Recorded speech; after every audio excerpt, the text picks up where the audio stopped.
आप जानते हैं कि स्पॉन्डिलाइटिस नाम की खराब बीमारी है, वो चूने से बिल्कुल ठीक होती है, बहुत जल्दी ठीक होती है। जिनको स्पॉन्डिलाइटिस है उनको कहिए कि रोज गेहूं के दाने के बराबर चूना खाते रहें। तरीका क्या है? आधा कप दही, ताजा दही, खट्टा नहीं होना चाहिए, और दाल जो हम रोज खाते हैं उसमें मिला के, नहीं तो गर्म पानी में मिला के पी लीजिए। ये चूना बहुत अच्छी दवा है हमारे घर के उन सब बच्चों के लिए जिनकी लंबाई नहीं बढ़ रही है। अगर ऐसे बच्चे आपके घर में हैं जिनके बारे में आपको लगता है कि लंबाई नहीं बढ़ रही है, इनको नियमित चूना खिला दीजिए, गेहूं के दाने के बराबर, साल भर खिला दीजिए, लंबाई बहुत बढ़ेगी। जो घर में ऐसे बच्चे हैं जिनकी बुद्धि कम है, मतिमंद बच्चे जिनको हम कहते हैं, मेंटली रिटार्डेड, उन सब बच्चों की सबसे अच्छी दवा ये चूना। 2-3 साल लगातार खिलाइए, गेहूं के दाने के बराबर, दही में नहीं तो पानी में, नहीं तो दाल में। हमारे घर में माताएं हैं जिनकी उम्र 50 वर्ष हो गई है, और जिन माताओं की उम्र 50 वर्ष हो जाती है उनका मासिक धर्म बंद होता है, मासिक चक्र बंद होता है। फिर वो माताओं को जितनी तकलीफें होती हैं मासिक चक्र बंद होने से, उनकी सबसे अच्छी दवा ये चूना ही है। आप उनको कहिए रोज चूना खाएं, गेहूं के दाने के बराबर। हमारी यहाँ बहुत सारी बहनें बैठी हैं, इस बात को ध्यान से सुने।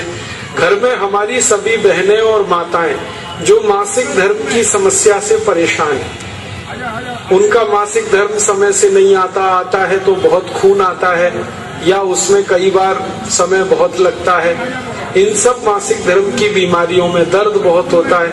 आप चूना खाइए, गेहूं के दाने के बराबर, दही में, नहीं तो दाल में, नहीं तो गर्म पानी में।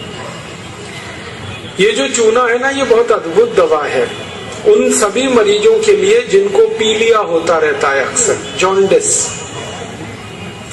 जिनको भी जॉन्डिस होता है उनको आप गन्ने के रस में गेहूं के दाने के बराबर चूना मिला के दीजिए। आधा गिलास गन्ने का रस, गेहूं के दाने के बराबर चूना, बहुत जल्दी पीलिया ठीक होगा और बार बार पीलिया होना बंद होगा। ये जो चूना है ना, ये नपुंसकता की बहुत अच्छी दवा है। अगर कोई पुरुष ऐसा है जिसके वीर्य में शुक्राणुओं की संख्या एकदम नील है या बिल्कुल कम है, उनको आप चूना खिलाइए। 2-3 साल चूना दीजिए उनको गन्ने के रस में, वीर्य में शुक्राणुओं की संख्या बढ़ेगी। ऐसी कई माताएं जिनके शरीर में अंडे नहीं बनते, ओव्यूलेशन का उनका गड़बड़ी है, उनको आप चूना खिलाइए, बहुत जल्दी उनकी बीमारी ठीक हो। ये जो चूना है ना, आपके रीढ़ की हड्डी में कहीं कोई तकलीफ आ जाए, जैसे कई बार रीढ़ की हड्डी का जो लंबर रीजन है इसमें गैप आ जाता है, L1, L2, L3, L4 के बीच में गैप आ जाता है, इसको ठीक करने की ताकत चूने में ही है। चूना खाइए। कभी हड्डी क्रैक हो जाए तो हड्डी को जोड़ने की सबसे ज्यादा ताकत चूने में, चूना खाइए। एड़ी की दर्द है, पैर की एड़ी का दर्द है, चूना खाइए, ठीक होगा। पंजों में दर्द है, चूना खाइए, ठीक होगा। आपके दांत में अक्सर ठंडा गर्म पानी लगता है तो आप चूना खा लीजिए, बिल्कुल ठीक हो जाए। दांत में कीड़े बहुत लगते हैं, चूना खाइए, नहीं लगेंगे। दांत हिलते हैं, कमजोर हैं, चूना खाइए, मजबूत हो जाए। ये एक चूना 70 बीमारियों में काम आता है, 70। और ये ईश्वर ने हमें सबसे ज्यादा दिया है, 70 बीमारियों में काम आता है। आप कभी भी इसको याद रखिए। मैं सबको यही कहता रहता हूं कि आप चूना खाइए, चूना लगाइए मत कभी किसी को।